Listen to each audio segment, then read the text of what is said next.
I think that blazed the way for us to see that we don't need to have blonde and blue eyes, but we can be different and still make an impact. That was massive because my father always instilled something in me about leaving legacies and seeing the growth of it, because it's never going to be about you.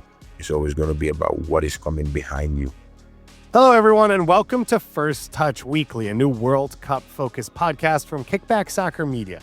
I'm David Goss. By the time you're listening to this, some World Cup dreams will still be alive, while others will have been shattered. The first round of games from the UEFA playoffs were all played yesterday, which saw 16 European teams, including Italy, Poland, Ireland, and Kosovo, face off for a spot in the final round, which will be played next Tuesday. While on the intercontinental side, the classic rivalry of New Caledonia and Jamaica faced off for a chance to play DR Congo next Tuesday, while Suriname played Bolivia, with the winner facing Iraq next Tuesday.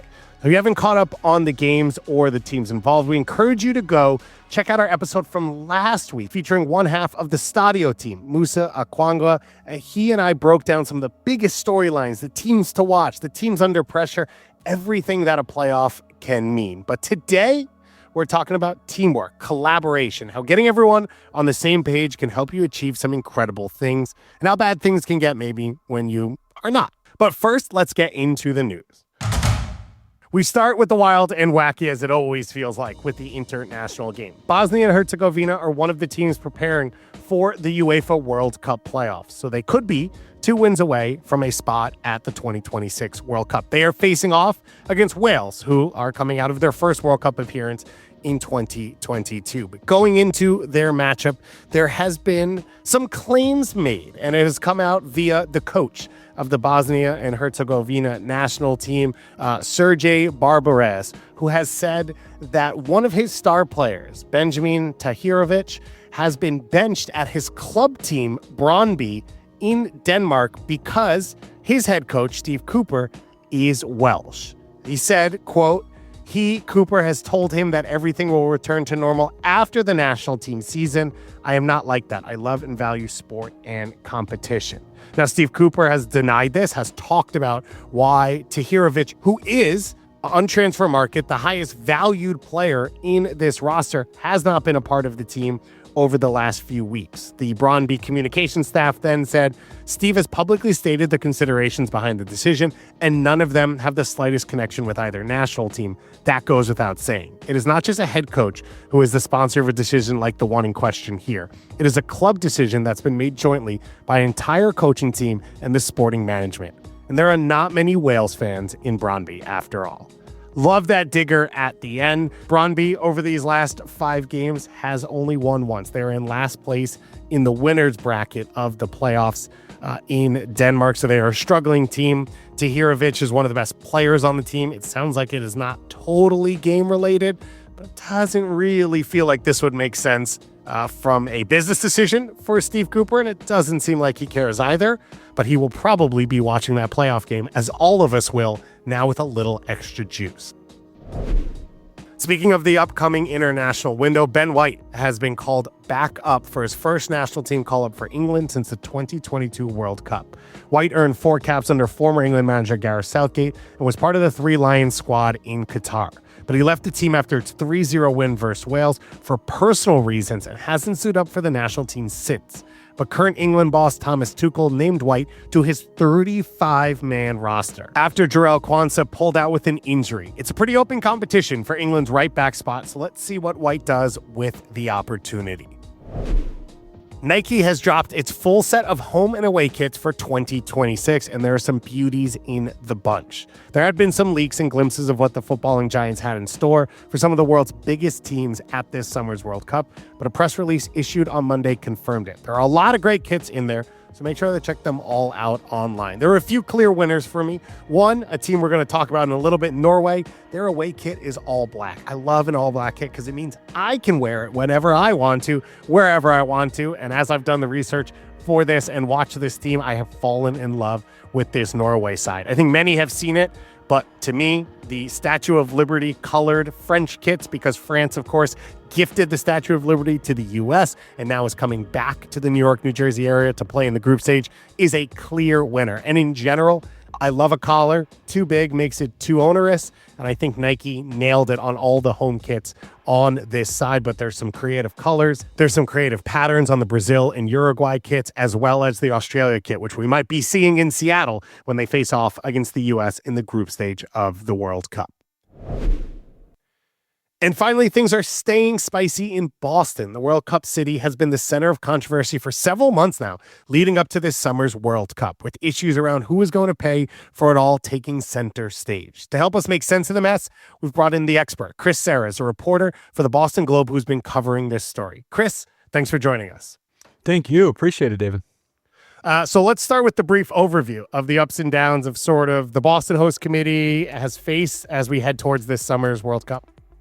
Sure. So, we're one of 11 cities that's hosting the World Cup. And, so there was a lot of initial excitement about that. We were, like a lot of cities, we had this big announcement that we're going to have this extravagant fan fest, but it's been kind of quiet. We kept hearing some chatter that maybe things weren't going as well as, initially portrayed. And we frankly just weren't hearing much from, the local host committee known as Boston 26 Soccer.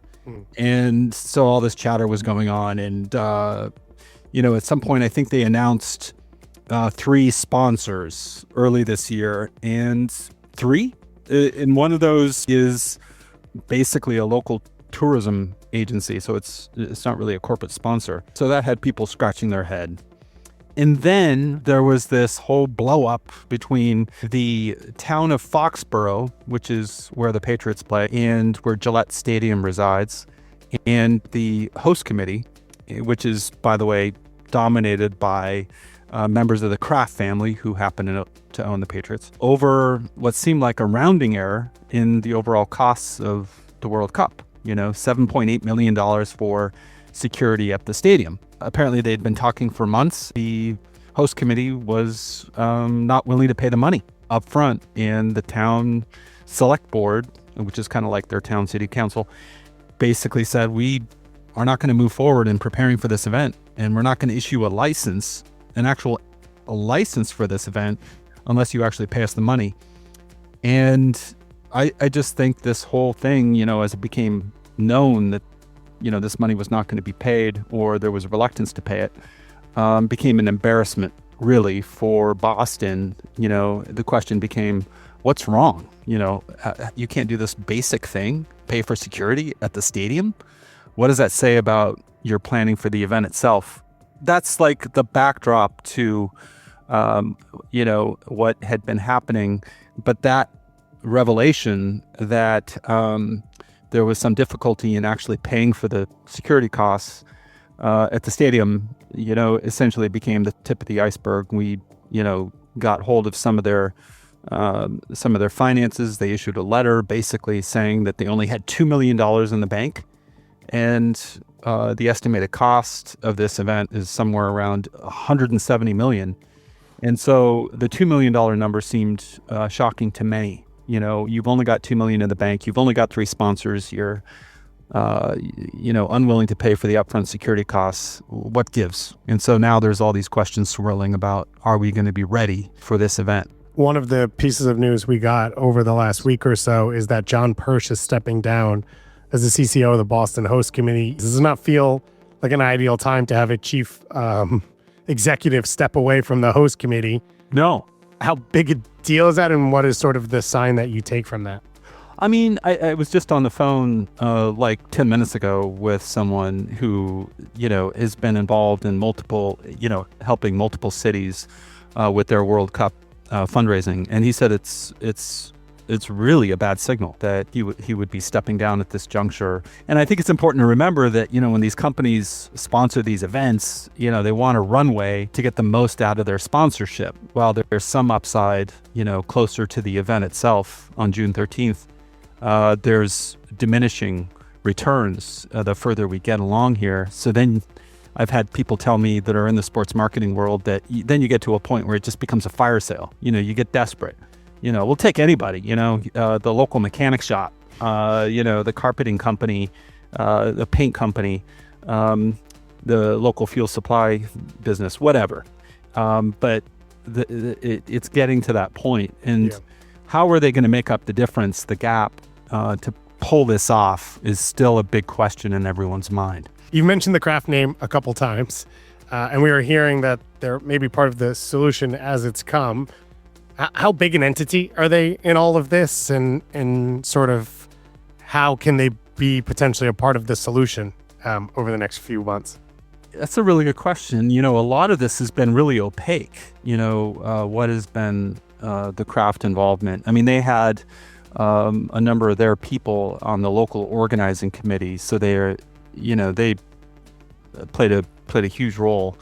But as far as their role going forward, that's a little bit unclear. When the committee was not willing to pay for the upfront security costs, a lot of people pointed the finger at Robert Kraft and the Kraft family and basically said that they were being cheap and they should just step up here, and so it doesn't look good for them. But as far as like their role going forward, in some ways it's been an impediment, a little in the perception of maybe some potential sponsors, because there's a perception out there, for better or worse, that maybe the crafts are going to backstop this if it runs into trouble. I don't know if that would happen or not, but I don't think that perception is helping their fundraising abilities. I think maybe for some people the thought is like, what's the big deal now? I know the quote has come out from the Foxborough group saying like, this is 11 Super Bowls, but I'm curious, even on top of that, I mentioned to you I went to school in Boston. My hardest task was trying to get friends to Gillette for a Revs game because it's physically located so far away. And I'm wondering what the footprint is supposed to be of. Is there supposed to be stuff in downtown Boston and out in Foxborough around Gillette? Like, how big was the World Cup experience supposed to be across the Boston, New England area? Well, I mean, the promoters and organizers said that, they expected up to 2 million visitors. So whether that happens, I don't know. But yeah, I think there's a misconception. They talk about Boston being the host city. Well, actually, the games, the matches are going to be in Foxborough, as you said, and that's like an hour away. And we've got a rickety commuter train system. There's some uncertainty about whether even the train station is going to be ready. So there's that whole thing, that it's not going to be in Boston proper. But the Fan Fest is going to be, downtown, but in a pretty small space. What's this going to be like for these, say, 2 million people do show up and they're packed in this little place for a Fan Fest on the Boston City Plaza, and then they have to ride this old kind of slow commuter train an hour away to Foxborough. There's just a lot of questions about what this is going to look like and whether or not people are going to be just really disappointed and Boston is going to be embarrassed. Now, we did do a World Cup before. In 1994, Boston did host the World Cup, and by all accounts, it was a remarkable success. The city really came together around that. And I got to say, sitting here today, and maybe I'm missing it, but I'm not feeling this like coming together around this just yet. But yeah, that may happen. Boston has a history of coming together, behind causes. People in this town also like to take people down. So we enjoy that, as you know. But we also like to build people up, and we're very patriotic about our local city and our local sports teams. And so there may be a rallying behind this in these final weeks. Thanks so much, Chris. Since we spoke to him, the story has continued to develop. Earlier this week, it was announced that Massachusetts has awarded $10 million in grants to organizations across the state for events related to the 2026 World Cup. The money, which comes from the state's Sports and Entertainment Events Fund grant program, will go towards celebrations and watch parties in 25 communities across the state. But as Chris said, this is a massive expense coming up, and there is still a gap there. So we'll continue to cover this story, as well as all of the host cities heading up to this World Cup. Kickback Soccer Media is your home for everything soccer for everyone. From the soccer curious and the casual fan to the diehards, you are all welcome. Whether it's First Touch Weekly, your guide to the World Cup and the culture around the global game, or the smart and tactical insight of SoccerWise, or Kickback Committee, where your favorite soccer and sports personalities chat about all things around the game and beyond. This is soccer media built for how fans actually experience the game. You can find all our shows on your preferred podcast platforms. Kickback Soccer Media. We're glad you're here.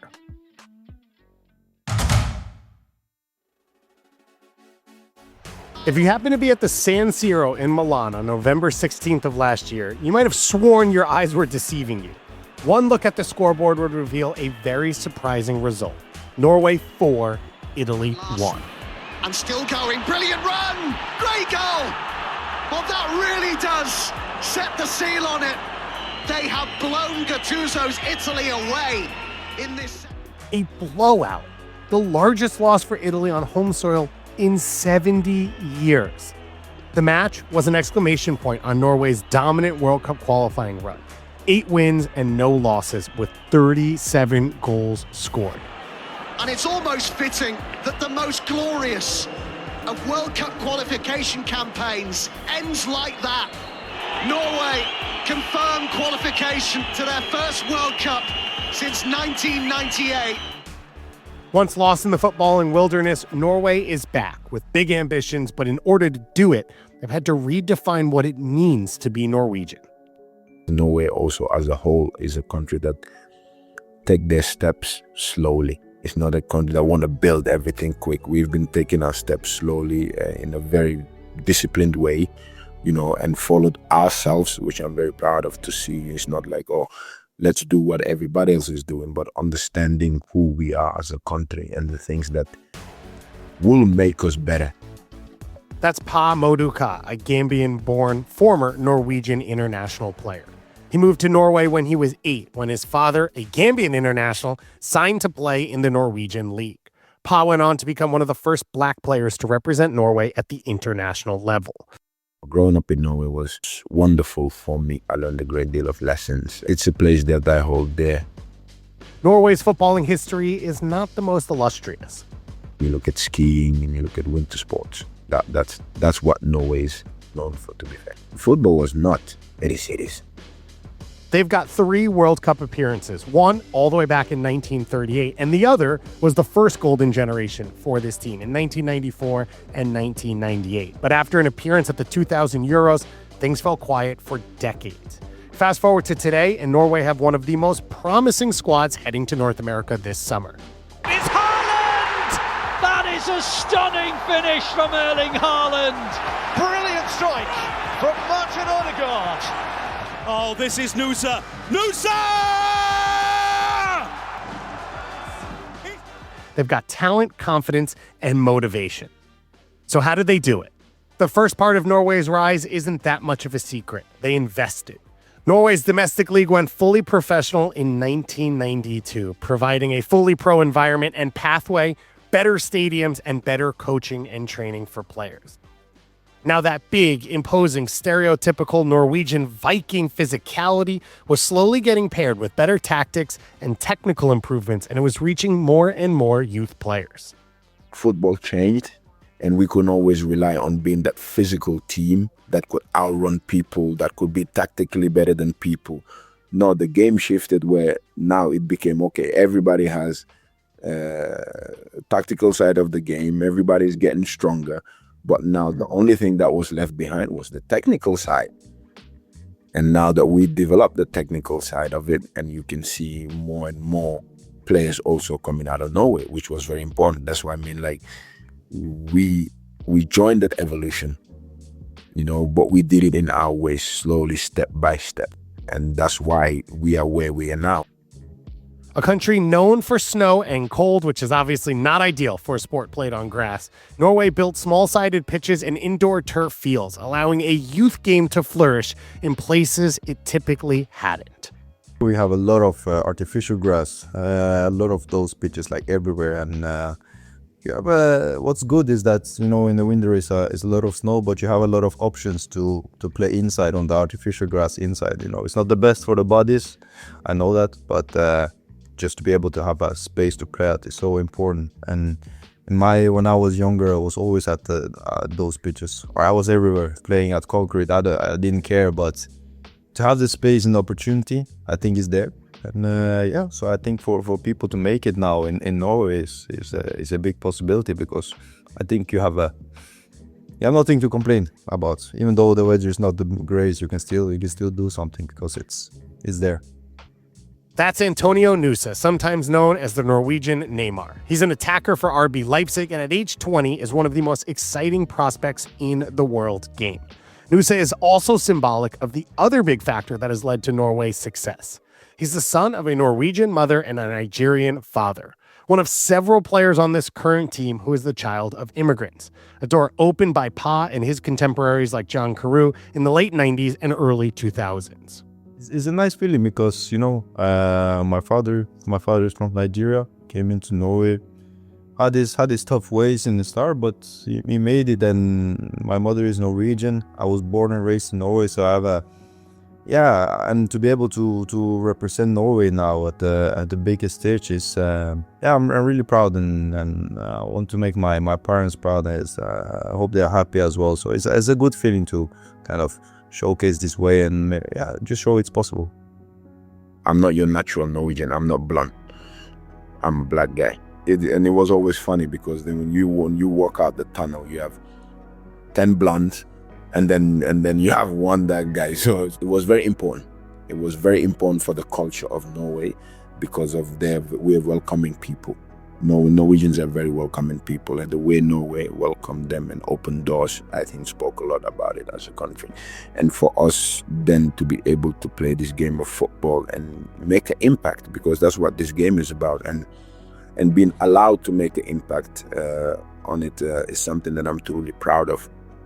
Together with the likes of John Carew, Christy George at that time, who we played national team together on the 21s as well. I think that blazed the way for us to see that, okay, we don't need to have blonde and blue eyes, but we can be different and still make an impact. And for me, that was massive, because my father always instilled something in me about leaving legacies, which is very important, and having that legacy left and seeing the growth of it, because it's never going to be about you. It's always going to be about what is coming behind you. And I had a rare opportunity to do something bigger than myself, and for able to do that and leave a legacy with like the likes of Oscar Bob, who's also a Gambian, Antonio Nusa, who's now doing fantastic, and seeing Alexander Tetti, to see them represent our country is something that I'm truly, truly, truly proud of. And, it's a legacy that will forever live with me. Along with these players like Nusa and Oscar Bob, Norway's talent core is also made up of the sons of the former Norwegian greats and members of that first golden generation from the 90s. Of course, Erling Haaland, whose dad was a professional, Alexander Sorloth, Sander Berg, Patrick Berg. All of these players grew up in households with great Norwegian players. The first golden generation, you have to look at the 90s, when you have players that were playing also in big teams in Europe. And I think that generation, and again, the development of the game, allowed those young now players that we see now, but also their fathers have played the game and understands the game, which does then help and guide these young kids. And I think that was a little bit of a missing part, that bridge between the 90 and the 98 squad and the 2000 squad. Let's say between the 90 and the 2000 squad, there was a 10-year period of great soccer players in Norway, and after that it died out a little bit. But then their kids, it's now taking the mantle up, which is fantastic to see. Thanks to these factors, Norway is looking at a second golden generation made up of the sons of immigrants and the sons of former Norwegian greats, a mix of players that represent the new face of Norway, motivated by the powerful purpose of connecting with their country, their families, and bringing Norway World Cup glory. We are there to compete with everyone and to play our style, and we know our strengths, and that's why we go into every game now with full confidence. And I think it was a good time for us to actually prove it to ourselves and to people that we can beat the top nations. I think it just gives a good boost because we will still do the same thing, but to have the evidence that you can actually do it is nice. That first game, first time feeling going out playing is going to be crazy, so I think that's what I'm really looking forward to see and feel that and experience that first time.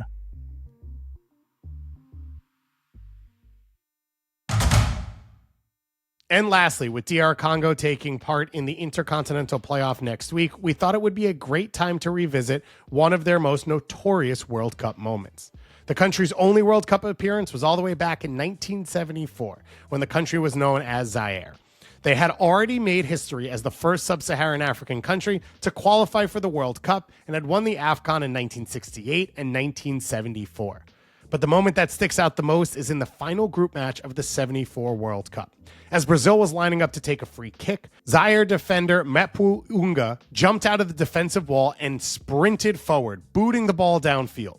The move was widely ridiculed, but according to Unga, the move wasn't a lack of understanding or a brief moment of madness. It was an effort to purposely get a red card and a protest against the government's decision not to pay the players their bonuses. Quote, "I did that deliberately," Unga said in an interview in 2010. "I was aware of football regulations. I did not have a reason to continue getting injured while those who will benefit financially were sitting on the terraces watching. I know the rules very well, but the referee was quite lenient and only gave me a yellow card." Well, that's all for us today. Thanks so much once again to Chris, to Antonio, and to Pa for joining us. Be sure to check back next week when we recap all of the playoffs results, including our good friend Valer, who will be on the ground at the Iraq game. So thanks so much for listening. We hope you found this fun and informative. Make sure to follow us at First Touch KSM and subscribe wherever you get your podcasts.